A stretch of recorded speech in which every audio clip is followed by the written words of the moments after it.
Gail standing by. Thanks, John.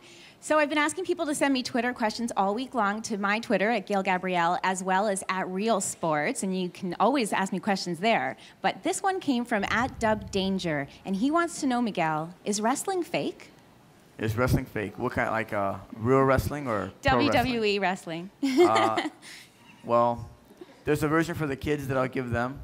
Santa Claus is real, and there's a version that I give to the adults. Santa Claus is not real. I mean, it's real in the fact that these guys work out and they train and they go out there and they put their bodies on the line. People have died, and it's real in that sense. But as far as the actual it being combat, no, like it's 100% fake. What about drawing from professional wrestling? Obviously, we've seen back in the day with Pride Fighting Championships, they took certain elements from wrestling. Brock Lesnar has, of course, crossed over and used that kind of a heel approach. We're seeing it more and more. Nick Diaz is one of those guys, although I don't know if that's a fake. I know that's not fake. That's a real personality. Do you think that that's important to bring in new fans to have that type of element? I think the showmanship is really important. Every fighter is their own brand. And just not every fighter has that superstar potential. Not every guy's a Brock Lesnar or a Nick Diaz or a St. Pierre. Not everyone has that persona.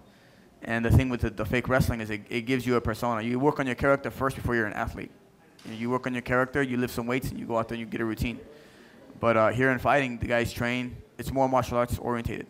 That's the big difference in the sports. There's more discipline. There's more sacrifice involved.